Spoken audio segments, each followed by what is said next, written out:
first to the floor here. Pierce comes out with it. Hit the deck, first to the floor, making every big play for the Celtics today. Tatum knocks it away, trying to get it. Dives.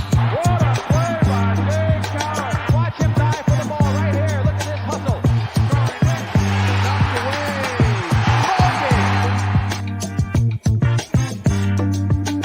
Welcome back to another episode of First to the Floor. I'm Ben Vallis. Thank you for joining us. Hope you're doing well. Alongside me, as always, Wayne Spooney and Jake Eisenberg. But tonight, we're very happy to welcome back one of our favorite guests from NBC Sports Boston, Chris Forsberg.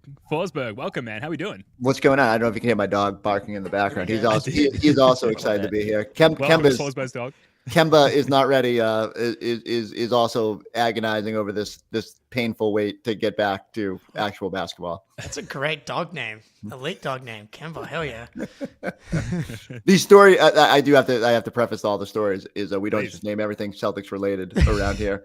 But during the pandemic, we had lost our dog shortly before that, and we said we weren't going to get another one, and then the kids sort of said, well, we have a lot of time now, so let's get a dog. And I agreed, and we were kind of watching him on the puppy cam from afar, and he had a green collar, and so we decided to go with a Celtic themed name in honor of the green collar, Kemba and Edged Barkus Smart, which like either way was going to end badly with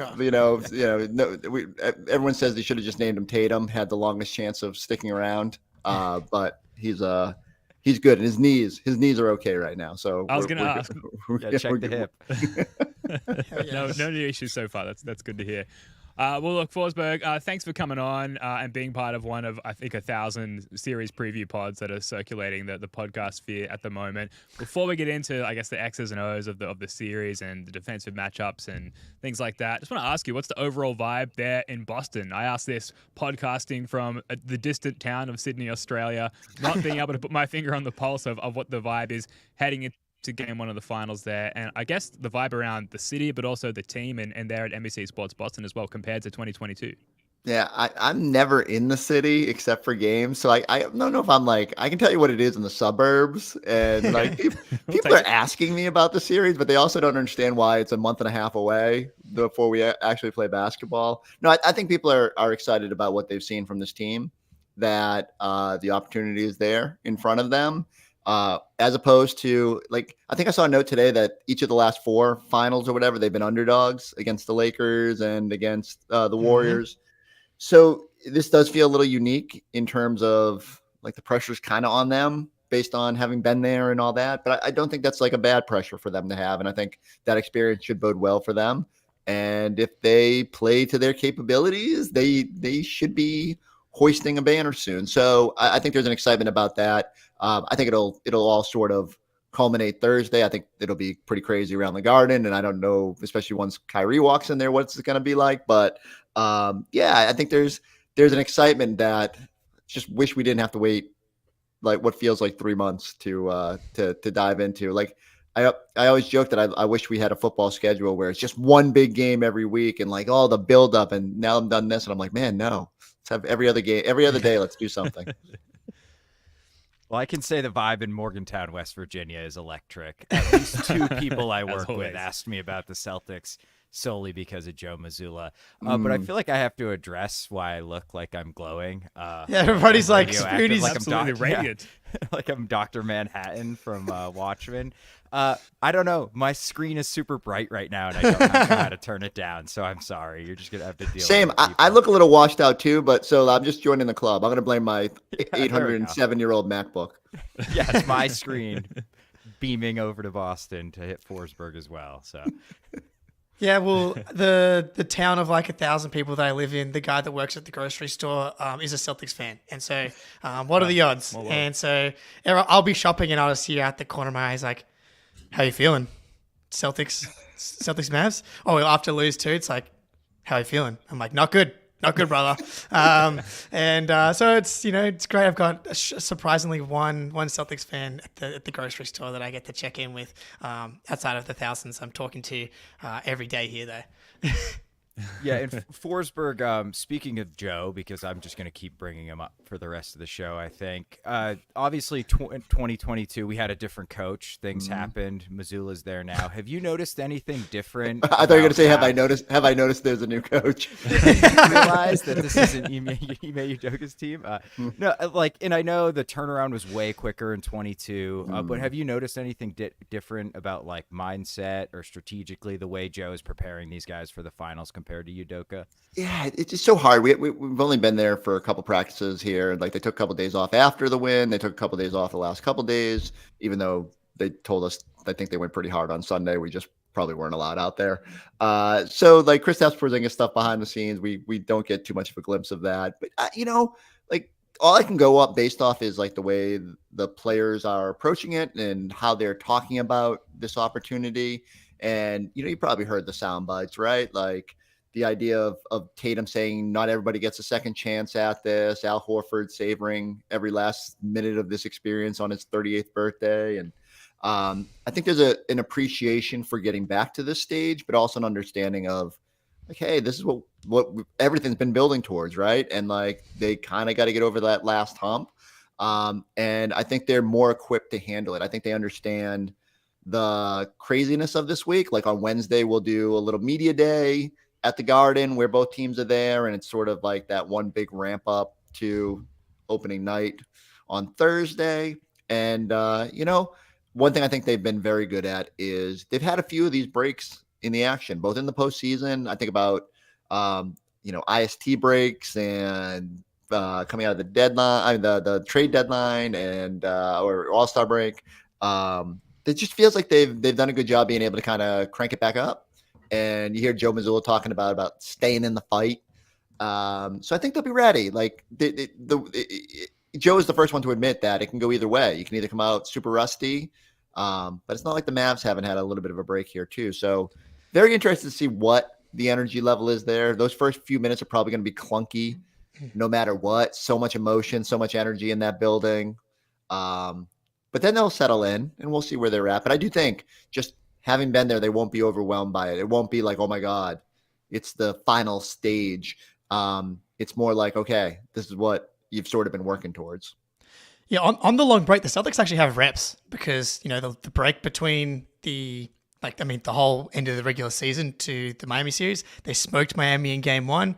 They smoked Cleveland in game one. They went up 12-0 against the Pacers, I believe, in game one of the Eastern Conference Finals, which they ended up winning. But yeah, so like they actually have reps in this spot. But on the Mazzulla Ime thing, like so many people still, revere Ime and obviously he did a good job here. But I think a big piece of that is like the mentality piece of like, he was very outwardly like, classic traditional sports movie, like calling the players the P word and the B word. And like that's fun, like in the moment, but like Joe has been preaching mentality like all season long once he finally figured out like who he was as a coach, once he got a chance. And this team all year has proven like to be mentally strong, to bounce back in big moments, in big spots, like no losing streaks in the playoffs or the regular season. And I think that like the mentality and the mental toughness in a series against a player like Luka is going to be so important because it can be like really demoralizing, like what Luka did to the Minnesota Timberwolves in Game 5. Like, I don't think that's going to be something that's going to break the Celtics when a great player like that has those moments. But like on the Mavericks offense and Luka Forsberg, how do you kind of see them trying to match up with the Mavericks? Is there anything you want to prioritize or you see them doing? So it's funny because on the Luka thing, it's right. Like you just got to be mentally prepared that he's going to get his points and he's going to hit tough shots and it's going to be infuriating. He's going to look like he's gassed like 15 different times during the game. And then he's going to pull up and hit a logo shot. You're going to be like, how the hell is this guy doing this? And, you just got to kind of be strong enough to move forward. I think the Celtics have been good about that. The number Joe brought up the other day was how the Pacers shot 60% on non-layup twos. The shot you're trying to give them and then they're shooting 60% on it. And like, if Nembhard hit one more mid-range jumper, I was going to be like, what? I mean, come on. It's like, it's infuriating. And yet you just have to trust that in a way it's better they're hitting twos than threes and like play the math game. So, I'll be interested. It's certainly a different challenge going up against the Mavs, and I'll be fascinated to see. Scal was talking to me this morning. We were talking about that March 1 game. You go back and watch the tape. Like, really intrigued to see how the Celtics defend Luka.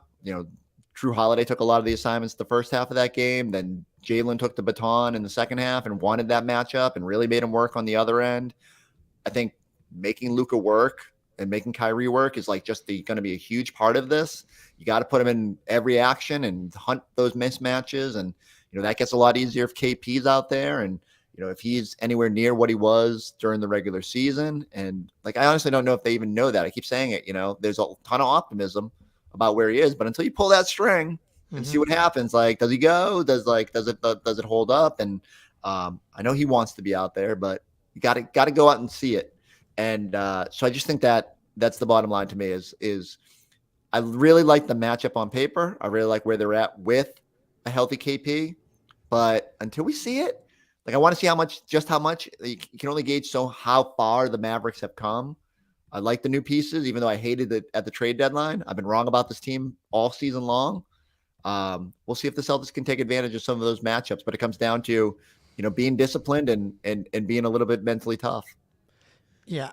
I just want to say on that defense, I think you're right. I think and this is why I love having Joe, as people want to say he's stubborn. And I think that's true, but my way of saying it is also he's a mental alpha. It's he's not going to be overwhelmed or overreact to Donovan Mitchell going 7 for 10 on pull-up threes in Game 3. He's going to make Donovan Mitchell work so hard to the point where he got a calf injury and played himself out of the series.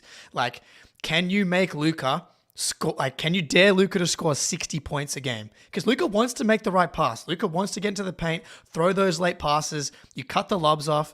You make him work. And I know, and Pod Maverick, if anyone's looking for Maverick content, is incredible. They've been giving some great insights. But it's they've been saying coaches just freak out. They see Luka going off and they start to bring help. And then you bring help on Luka, he's just going to make the right play. But Joe is just I believe in the math. I believe in our guys' ability to overwhelm this team over a game or over a series. And so I believe in their ability to stay solid over a series. How often did Joe bring help this year? Right? I'd have to go back and count it up, but there were games they were getting torched and he was just nope, not going to do it. Not going to overreact. And I'm not saying he knew that a situation like this was going to happen. I think he understood, when you're constructed like the Celtics, your biggest advantage is that you shouldn't have to overreact in those situations, that you have to trust that your defenders are going to be solid. And so I just think that's what the mindset you're going with. Now, again, Luka's a different beast. And I do think there's little things you can do. You don't have to blitz everything, but can you cheat off and show him bodies and try to keep him out of the paint and go make him go left, whatever you think is going to be the highest chance of success. But yet again, a lot easier to say. Yes. You need Drew. Right. You need Derek White to be better than he was on defense against him in the regular season. You need Jaylen Brown to want to take on that challenge consistently, and you got to do it for 5 to 7 games. So let's see let's see how mentally tough Joe has made this team. Yeah, we talk about this with the Jokic matchup all the time. You're not going to nullify Nikola Jokic, and the same applies to Luka. But can you shave off 5-10% of their output? Because if you can do that, plus limit their role players, then you're in with a chance for success. And Jaylen Brown, only 11 possessions all regular season. Obviously, we played the Mavs twice throughout the regular season. Luka, when defended by JB, 4 of 10 from the floor, and he only got off 1 3-point attempt and missed it. So his output is somewhat limited, obviously not completely limited by JB picking him up full court and doing his best to tire him out before he even crosses half court. That's, I think, a matchup we're going to see. And this is obviously not a hot take, not a take unique to myself. JB on Luka, I think, is going to be a consistent matchup throughout the rest of the series. But holistically, I'm a little more concerned. We did our rewatch of the March 1 game live on playback yesterday, and you'd think logically, you trap Luka, you open up that short roll pass for him, and you try and make whoever it is, PJ Washington, for example, try and play make out of that short roll, because that's going to be a more limited output for the Mavs than Luka doing literally anything else. But yeah, you're right. Joe doesn't send those doubles at Luka very often and just tries to wear him down throughout the game. So it might be one of those situations where Joe's stubbornness actually works to our benefit for a change. Spoonie, like, It's worked so badly. Wow, It's wow, worked so. Not a stray there. We lost 2 games in 3 rounds. I have high expectations. Spoonie, do you think like we'll play? Obviously, we'll switch 1 through 4. I think that's been pretty consistent throughout the playoffs. Do you think we'll play drop with Al and KP? Do you think we're going to see our bigs like come up to the level? Do you think we're going to see him drop back? How do you think we're going to manage that? Okay, so what I think Joe did game 1 was he put KP on PJ Washington, right? And they want KP in that action. So that takes away the very first thing the Mavs want to do, which is have Lively and Gafford catch lobs and be the guy who's setting the screen. They're great screen setters. So they're already kind of operating from like behind the pace a little bit because it's PJ Washington setting the screen.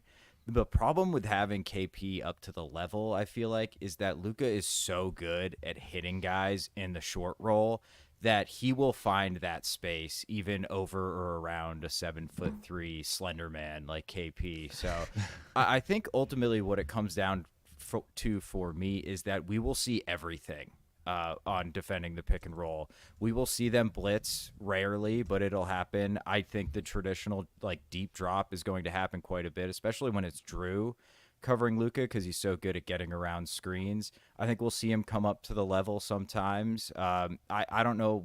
I can't remember us ever really like hedging and recovering or doing that type of coverage, but we might see it. Might be the time. This is the guy to like kind of pull those tools out of the shed. I wonder if we'll see some zone. That kind of scares me against Luka's passing, but we might just try it for a couple of possessions. You just need to keep him off balance because if you keep throwing him the same rote defensive coverage, he is going to absolutely eviscerate. It takes him like 2 possessions to figure it out, and then it's over. So I think we'll see everything, but I think we will start in drop with KP on Washington, assuming KP's healthy, which means I think whoever is guarding Lively or Gafford needs to be extremely active in off-ball help because you can kind of ignore those guys unless they're creeping into the dunker spot. And even then, if you're destructive enough, you can make that pass really difficult. So I think that's the key for me is what we do with KP, and then whoever it is on the big, whether it was JB quite a bit in that first half at least, is very destructive off ball. Yeah, what do you think the Mavs will try and take away from the Celtics, Forsberg? Is it going to be the usual, just like nullify the Jays and make everyone else score, or is it more of a holistic run everyone off the 3-point line? How do you think the Mavs are going to approach that? Yeah, it's interesting, right? Like I think that if you go back to the math game, you'd probably want to take away that 3-point shot, but I think every team comes in with the idea of make everyone else beat you, and then the Jays make all the right plays, and everyone starts knocking down threes, and you get out of that, and you're like, all right, let's just take away the 3, and then you realize it's a lot easier said than done against this team, and then you get, especially for me, it comes down to if KP's healthy, I don't know how they defend all the potential options because they're just going to be able to put them in such bad spots throughout it. But I do think ultimately, like they must know the Celtics are going to try to run everything at Luka, at Kyrie, like to try to really make them work, no matter how good their defense is in those moments. And again, typically hasn't been great. So can you take advantage of that and just really just force them to be disciplined until they crack? And then there's going to be like advantageous matchups out there for you. As long, and I got to preface everything. Like if Kristaps Porzingis is healthy, I really feel good about the Celtics. Oh, I think you muted. Is that me? No, we lost you, Forsberg. You're muted. We muted. The ancient MacBook has hit a mute button here. Did the mic die? Yeah, maybe your mic died. That's all right. We can pick it up while Forsberg does a little bit of troubleshooting there. But Jake, Spoonie, I know you guys have a lot of thoughts on how the Mavs are going to approach this. Yeah, on the Mavs don't switch a ton. They play a lot of drop, and the Celtics have been awesome in the pick and roll offensively. Tatum's been just like money in the pick and roll all playoffs. Derek White, Drew Holiday. These guys have just been so good offensively, and yeah, Forsberg's absolutely right. Like I think he's back now. Hopefully. We got you. Yeah, I've become very confident on the KP thing being back, but that 1 second of him moving his feet in that hype video the Celtics posted, I'm like, all right, I'm in. Here we go. Tony Dobbins. Yeah, there we go. The Celtics, like, I also don't want them to overhunt at the same time. It's like, yeah, you want to go at Luka and Kyrie, but at the same time, just run your offense, man. Like, you're so hard to stop. I get that PJ Washington and Derek Jones Jr. have been doing a good job. Not guys that historically can check Tatum and Jalen consistently. I've been going back to the Oklahoma City Thunder series because I think like there's a lot of parallels between the Thunder and the Celtics as far as like teams go. But the Thunder were a top 5 offense, top 5 defense. I was very high on the Thunder going into that series, but their offense completely fell apart. Defensively, the Thunder did a really good job. But the Mavericks did not. Part of that as well, Luka would like injury-wise has looked to get healthier, so that's something to keep in mind. But defensively, the Thunder were awesome. Their offense was just catatonic at times. And a part of that was Josh Giddey. Part of that was Lou Dort. They just dared those guys to prove that they were actually good shooters, and their regular season numbers did not hold up. Chet became very, very hesitant. I know Horford and Porzingis. Horford, man, the trigger on this guy, dude. He's had how many games in this postseason where he's had 10 plus 3-point attempts and knocked down 6 plus in a couple of games here. So that's just not going to be, like, again, going back to the mental toughness of this team. Like, I think it's more likely that the Mavericks try and dare you to bomb away, at least that's what they've done so far, and as opposed to running you off the line. And if you're running them off the line, the drive and kick game gets started. Mental toughness. Al Horford, when he had those 2 games where he missed 10 straight threes, he comes back in game 5 against Cleveland, knocks down 6 plus. Mental toughness to believe in your shooting ability. Like Derek White, Drew Holiday, man, these guys are just been money. Peyton Pritchard's been money. So like, just believe in your offensive system. Take those quick threes, shots on goal. Don't let this Mavericks defense get into you. I've been saying these guys remind me of the Heat light. Like. Helping, like good help, playing solid, some switchability, some bigger guys like PJ's, like Bam light, like nowhere near Bam, but like playing him that way. So like, just take the shots that are available to you and knock them down. Like, I'm just believe in your system. Yeah, real quick, Dallas had a 112 offensive rating against Oklahoma City. That's like below. It's not, it's not crazy. We had a 120 against Cleveland, who is a similarly good defense to Oklahoma City. At Forsberg, Eric Weiss in the chat said he expects Dallas to play a lot of zone. I was wondering if you agree with that, and I would like you to note that we have a 150 offensive rating against zone defense in the playoffs. Wow. How many possessions is that? 32, I think, 30. Yeah, so I always worry about small sample size, but I'm more worried. I guess I would say I'm more worried about Celtics going zone than I am Dallas going zone, because every time Celtics go zone, it feels like other team just dominates for a stretch. Is that a cat that just walked by? Yeah, that's right. Bingo. Yeah. Okay. I just wanted to make sure I wasn't losing my mind. I think obviously, like, I think it's if you're worried about potential matchups, it's probably easier to try for Dallas to spend some time in that zone. What is their success rate in do we have numbers on that, Spoonie, as I make you go through synergy and do my job? Yeah, in like, what is their defense? Yeah, like so you said 150. That's Celtics 150 against zone this year, or is that teams against Dallas? Just in the playoffs. Okay. So Dallas's zone defense is a 126 defensive rating, which is not great. Oh, so hold on, that's all season. In the playoffs, it's 115, 116. Slightly better. So like, you can see there's strides, but like also like everyone's defensive rating probably gets a little bit better in the postseason because games get a little clunkier. No, I mean, I think that's going to be the hardest problem for the Mavericks, is figuring out how do they consistently stop the Celtics offense. And you guys brought it up, that Oklahoma City series. I think the Thunder averaged something like 98 points in that. You're not winning playoff games like that. And they were so close. They almost fucking forced a game 7 too. Right. So if you can do that and you're averaging under 100, like, what are the Celtics going to do in the losses, right? So like, I feel like if the Celtics play the offense to their capabilities, if they maximize the shot margin, and look, these are things Joe's going to stress because he wants to win the shot margin. He wants them to rebound. Rebounding might be the hardest part of it. But if you get a 7'3" guy back, maybe that gets a little bit easier. So I just feel really confident about the Celtics on that end of the court. I think it really just comes down to the one thing we do see is when teams start making shots and the Celtics kind of get, I don't know if it's the chicken before the egg thing, right? Because Celtics offense starts struggling, all of a sudden their defense lags. Or is it vice versa? Is it the defense gets torched and all of a sudden their offense goes cold because they're not hunting normal matchups? So whatever the way it is, like, they got to avoid that. They just can't fall into that lull when either it's things are going too easy for Dallas on offense, or the Celtics are struggling to create their own offense. They've got to be able to snap themselves out of that, or at least dig in on the defensive side. Yeah, we've got to avoid the usual case of the Celtics beating themselves. Sorry, Spoonie, what do you got? Oh, I was going to move on, Ben. So if you have anything else, please go ahead. Yeah, cool. No worries. We're going to get to a quick ad read. When we come back, we're going to talk about confidence levels. We're going to talk about areas for concern, and perhaps somewhat related, we're going to talk about Kristaps Porzingis. But first, here's a quick word from Prize Picks. Prize Picks is America's #1 fantasy sports app with more than 5 million members. It is the most fun and exciting way to get in on the action while you watch your favorite sports and players.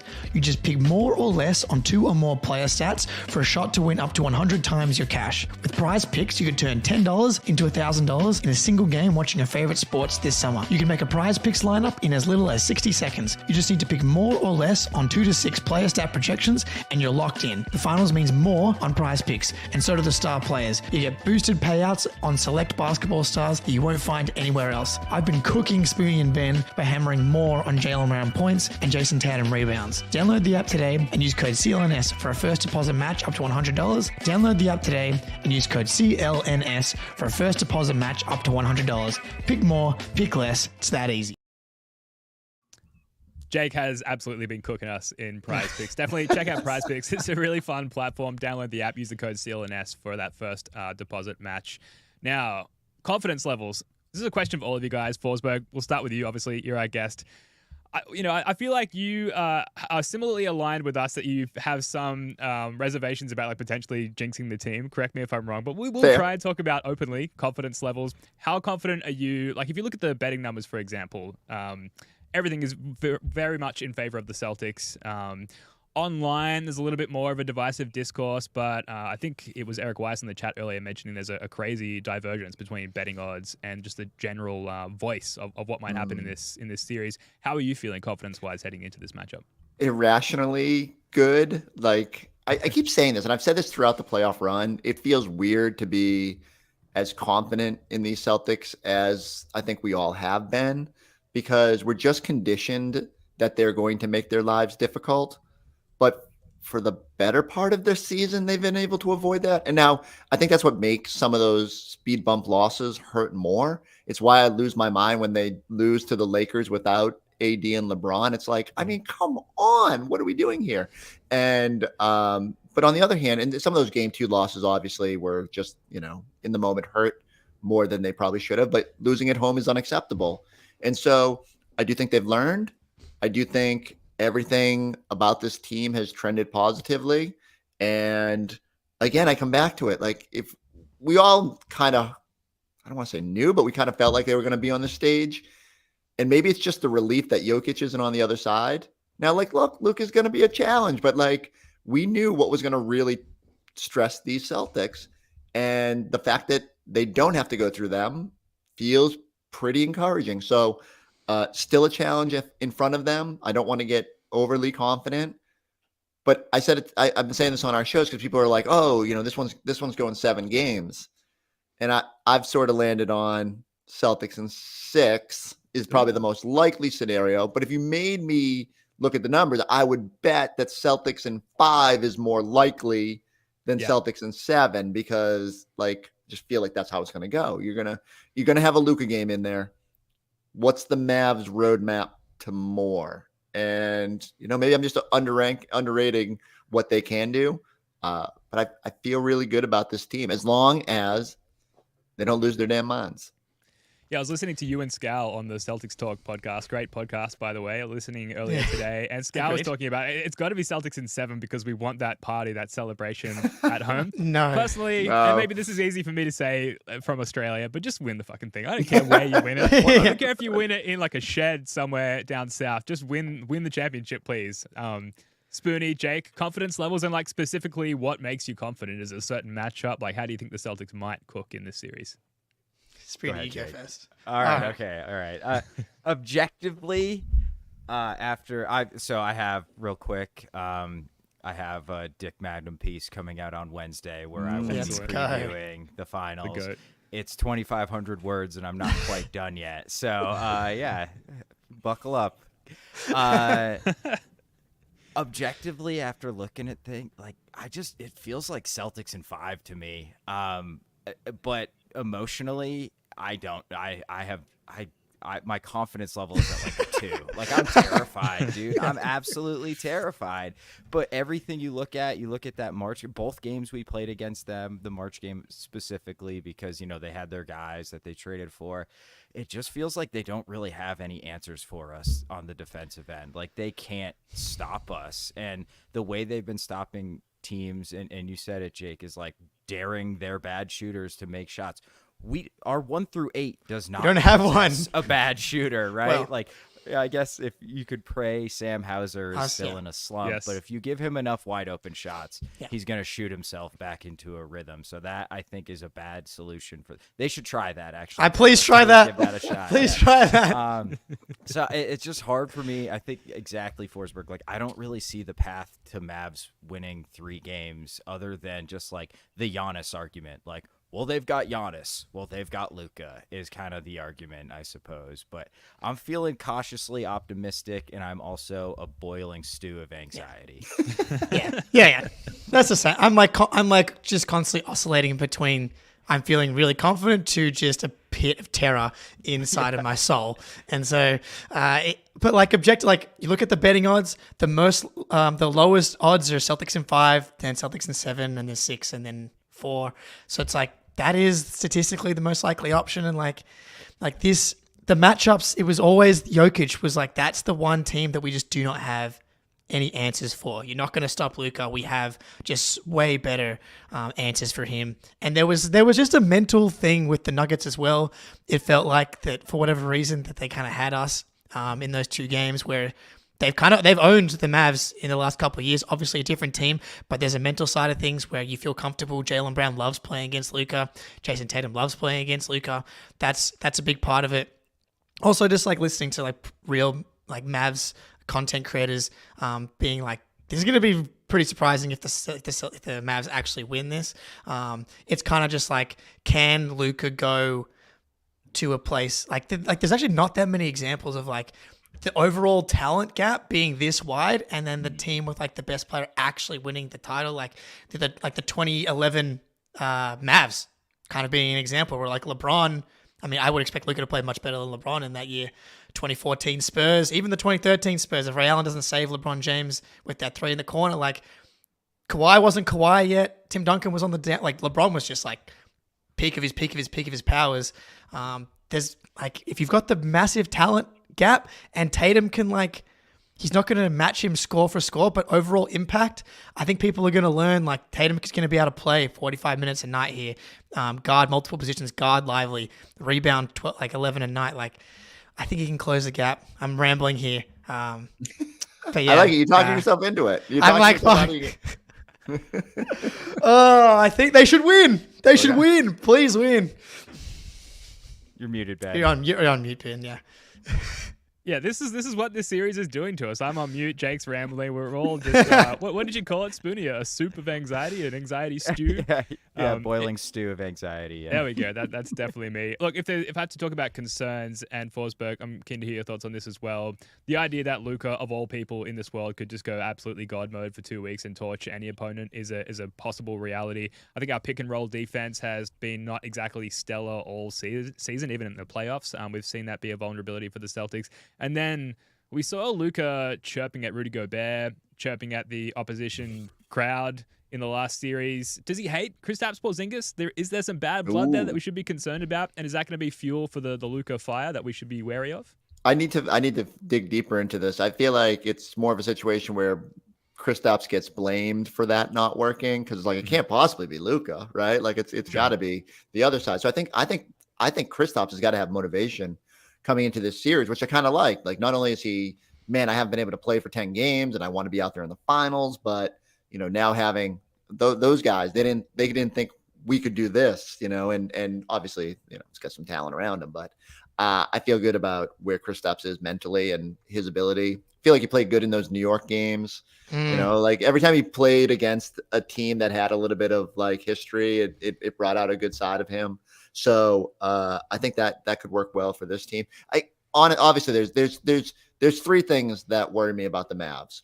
like Luka going supernova for 2 weeks, and the Celtics, like you always hear Brad talk about how the Celtics had their worst 2 weeks against Miami last year, and it's like the worst possible time, so that happening, like Luka going crazy and the Celtics hitting their 1-2 week bump in the road after being so consistent all year. Two would be like, I have no idea how Kyrie's going to respond to the booing, and like sometimes he can fuel off that. I'm more worried that Luka's going to get fuel off of it. Like, oh, they're booing my guy, and that makes me mad, and I want to go score 70 points against this team.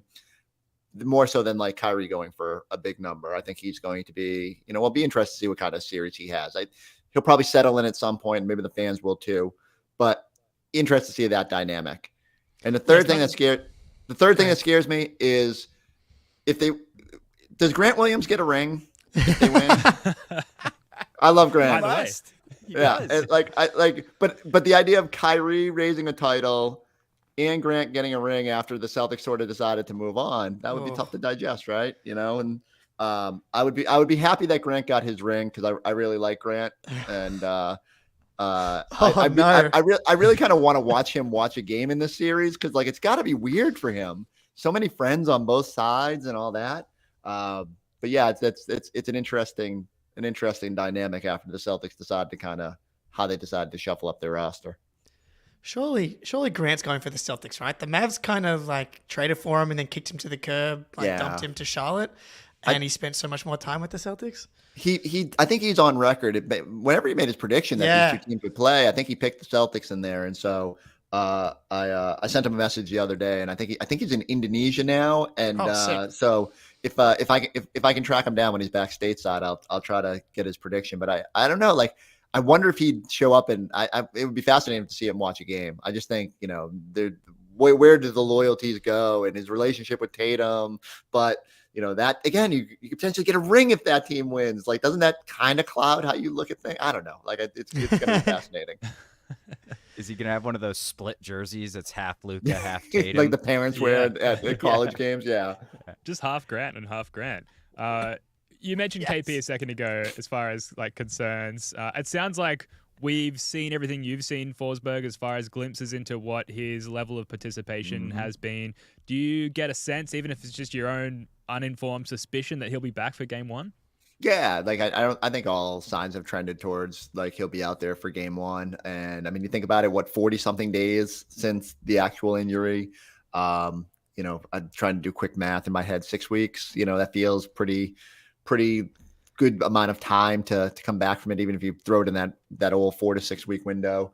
But we don't know because it's weird. I hadn't heard about a soleus strain in my life until this year, and now like everyone's got one. They're like the hottest things in the streets. They're like Pokemon. Everyone's getting one. So I hope he's okay. Like I said, it's hard to gauge when he's just kind of skipping around the 3-point line and taking shots. I know. How about this one? Slow-mo. Tony. Look at that fast twitch. That actually looks worse in slow-mo because Tony Robbins is literally doing he's just doing nothing. But Kristaps is moving, dude. He's moving. That's all that matters. That the fact that he's out there is what's most encouraging to me. I will say, like, just from everybody you talk to behind the scenes, like they're not trying to hide anything.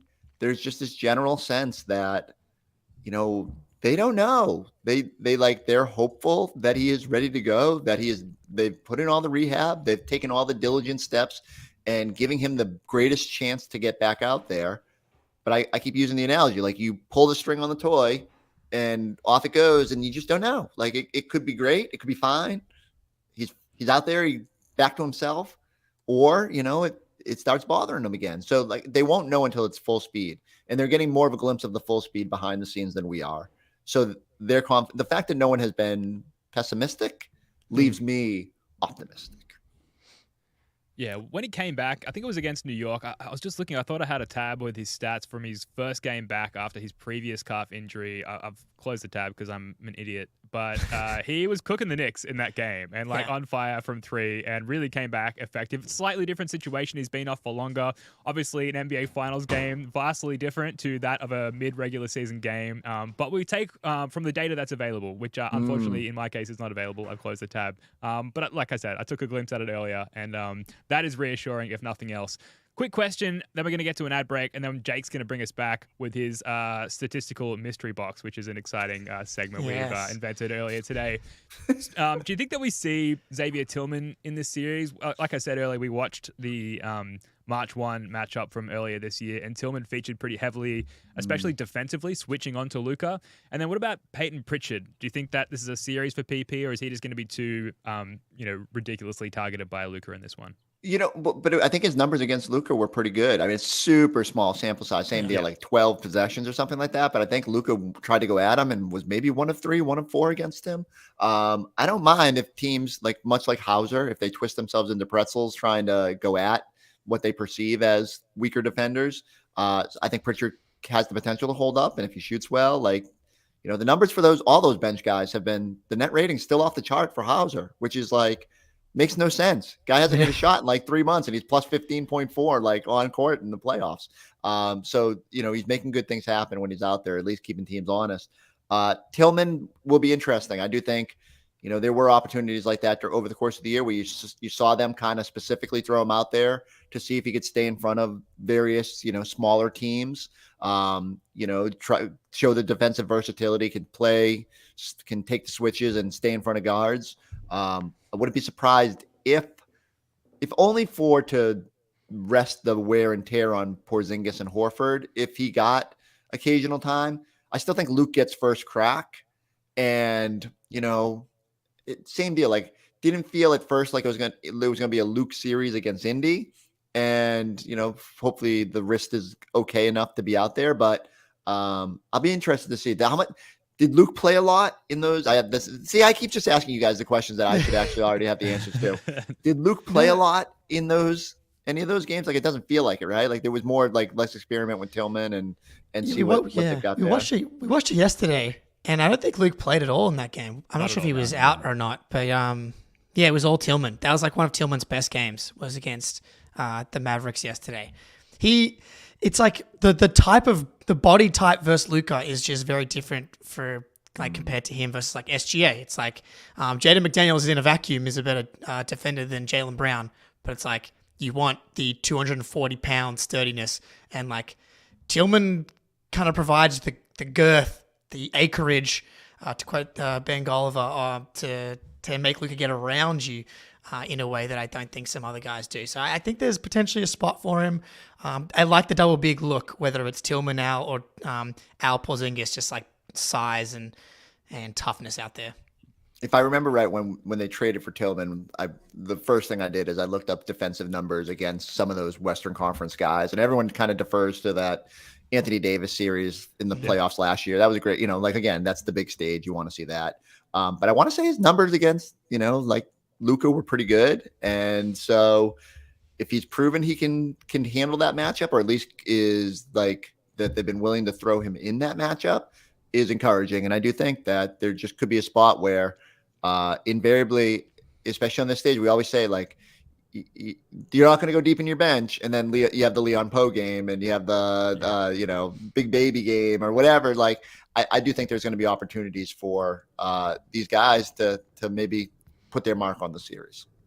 Yeah, absolutely. Definitely feel good about Tillman, at least defensively on Luka, but I may well end up eating my words in a few days' time. We'll see. When we come back, Jake Eisenberg is going to run us through the Jake Eisenberg statistical mystery box. But first, here's a quick word from Game Time. The NBA Finals begin June 6th, and instead of working like I should be or putting any effort into preparing for the next podcast, I'm sitting around daydreaming about getting myself to an NBA Finals game at TD Garden. Game Time makes getting NBA Finals tickets even faster and easier. Prices on the Game Time app actually go down the closer it gets to tip-off. With killer last-minute deals, all-in prices, used from your seat, and the lowest price guarantee, Game Time takes the guesswork out of buying NBA tickets. Our guy, Jake Eisenberg's dad, recently traveled from Australia to Boston to catch a couple of games during round 2. I think there was some sort of black hole time dilation stuff involved in getting there. He's thankfully home safe now, but when he was there, he used the Game Time app to sign up with code CLNS and get himself an incredible deal on tickets. I'm scrolling through the Game Time app right now, and there's a huge range of tickets available for games 1 and 2 of the NBA Finals in Boston for a wide variety of prices. Seriously, I really wish I knew about the Game Time app when I went to Boston for the finals in 2022. There's some great ticket prices up there right now.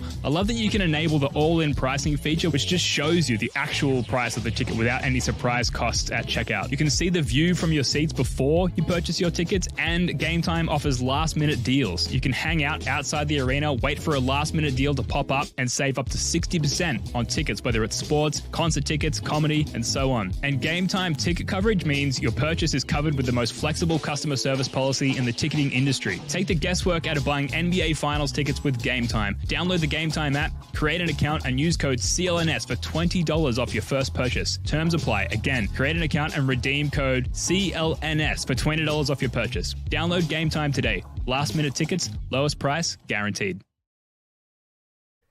All right. So the statistical mystery box gimmick is based off the Family Guy mystery box thing. So if anyone's unfamiliar, I've got the clip right here. It could be anything. It could be anything.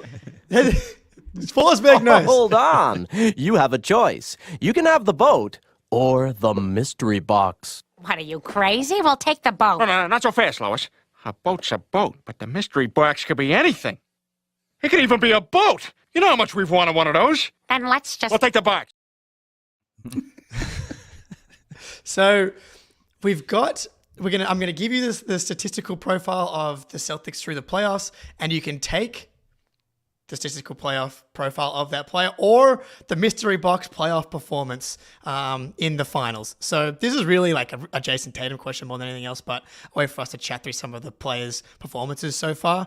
So Jayson Tatum through the playoffs, 26, 10.4 rebounds, 5.9 assists on 56.5% true shooting. This is the hardest one, I think, because he's been trending in the right direction. If I isolate that from like game 3 of the Cleveland series on, we're like definitely taking it. I think this is kind of like right on the edge. Forsberg, I'll throw it to you. Are you taking this? And this includes all of the defense and the rebounding as well. It's just everything we've gotten from Tatum so far in the finals. Or so I have to either take what he's given us so far, or I have to say I want the mystery box. Just which is, whatever. We don't. It could be better, could be worse. Like you said, I like the trend of how he's played. Seems like he was more efficient towards the end of that Indy series after all the consternation. It's hard because I've screamed back at everyone being like, "Oh, he's not having a great playoffs," and it's like, what? What are we doing here? But that being said, I do think, especially based on, he's had 2 years to think about how poor his 2022 finals was. You do know that he's brought some of his best efforts against Luka, and that sort of stage showdown with another superstar. So unless he's just decided that like defensively he's going to be the best version of Jayson Tatum here, and like even better than what we've seen, I would say I would take the mystery box, because I just think what's the minutes on Tatum so far this postseason? See, I keep asking you questions. No, you're good. If I could load another tab on my browser without the entire computer exploding, I would just look this stuff up myself. This is why I have my phone here, because this is where I look up like all my useful information. Like I just looked up that Xavier Tillman actually got cooked by Luka all this year in 3 games. Shit. So I'm going to walk back everything I just said. Me too. But I'm taking the Tatum mystery box, because I think it's going to be in 40 something minutes per game. Even if you per 36 minute what you gave me, I think the efficiency is going up, and I think he's going to find a way to be even more impactful than what we've seen. I think Tatum's right on the line for me. This one is, I think this is really, really tough. I think I'm leaning just keeping where he's at, and it's because of the passing and the rebounding. I think his playmaking has been like incredibly great most of this playoffs. So I wouldn't want him to lose that, even if it would be like mystery boxing some more efficiency. But if you mystery box him into like 62 true shooting percentage, like all of a sudden he's averaging like 35. So that's a tough one, but I think I'm a coward. I'm just gonna keep it as it is. Yeah, therein lies the thrill of the mystery box. I'm pretty risk averse, and like Tatum has been fine. He's been arguably the best player, if not Jaylen, on this team through a fairly dominant playoff run so far. That said, if you get a similar version of Tatum who's hitting his pull-up at a high clip, this is going to be a short series. And so do you throw the dice? Do you risk the mystery box for that? I think we're getting enough from Tatum as it is. There's other players that I would want to roll the dice for, and I think we'll get to that soon, Jake. So for now, I'm gonna stay. I'm gonna. What do they call it in poker? Fold, check, whatever it is. Check. Totally wrong. Check or fold. That's what I'm doing. I'll stay. Yes. Yeah. What else you got, Jake? I think like if I was to predict, Tatum's going to go above this in the finals, but I might just take it because I think this just gives the Celtics such a high floor.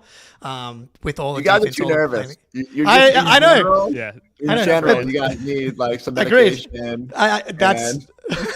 That's just evergreen statement. Need some medication, absolutely.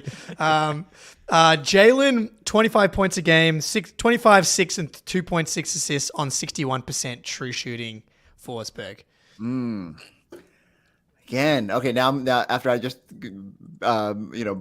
browbeat you guys over not having, I think there's a world. So here's what I would say is that the only reason I would probably take it is because I don't think you're going to get the same scoring because I think he's going to expend more of his energy defensively, and that's going to naturally drive that number down. And although when I've said that he just goes out there and does both. So based on 2022 finals, I think this could be a big showcase for Jaylen to once again show just how good he is and remind people if they didn't see him hoisting that Larry Bird trophy. I'm getting ahead of myself. So I think I would take it because you need to give me like a parlay. If I can take both Tatum and Brown maintaining their efficiency, then this series is a wrap, right? Mm-hmm. Like probably need one of those guys to slump well below what they've given you for the Mavs to have a chance in this series, or at least for Luka or Kyrie to be way above. And so I think I'll take the coward way out this time and be give me the Jaylen we've seen. I'm taking Jaylen we've seen. Coward's way out as well. Yep. He's been incredibly efficient. I wish we could mystery box just the free throws because then we'd really be in business. But other than that, I think he's been great. And I think the odds of like getting CTE Jaylen are too high out of the mystery box. So give me this version. Ben?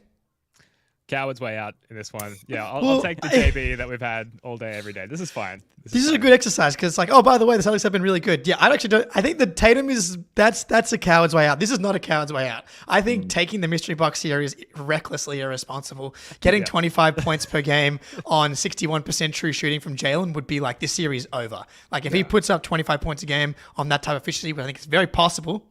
Give me Jaylen in this spot. Derek White. So this is a good reminder of how good he was earlier in the playoffs. So Derek White, 17.8 points, 4 rebounds, 4.6 assists on 62.5% true shooting. So we're just like, because we're not kind of taking into account the swoon of some of the other stuff. It's just like, that's his overall 18 points a game, 62.5% true shooting, dropping that guy into the finals. I guess I got to take it, right? Like, is he knocking down clutch corner threes and must-have moments? Yeah. That's what he does. Yeah. It's so funny because, like, more than anybody, it feels like he's been up and down, and yet the numbers don't say that at all. And I don't know. Yeah, I think it comes back to we just have irrational expectations for these guys sometimes based on like how good they've been. And you just kind of forget that when Tatum and Brown are going like they were last series, that there's just not as many points out there. And when Drew Holiday's playing to that level, so I'm trying to think. Derek had a great game one in 2022 and then kind of fell off the face of the earth. So if you can give me those numbers, I take it, because if he had been anywhere near himself in that series, the Celtics probably already have banner 18. So I will not be greedy in this moment. Yeah, not going to be greedy either. Give me this version of Derek White, assuming, we get it generally every game. Yeah, and he said it was like his first series was so incredibly good. Yeah, it was like it Miami anchored like our expectations going forward. And like he's not going to have 38 in a game every series. That's probably not reasonable. Let's hope he does it in the final. Let's hope, man. Give me this version of D White.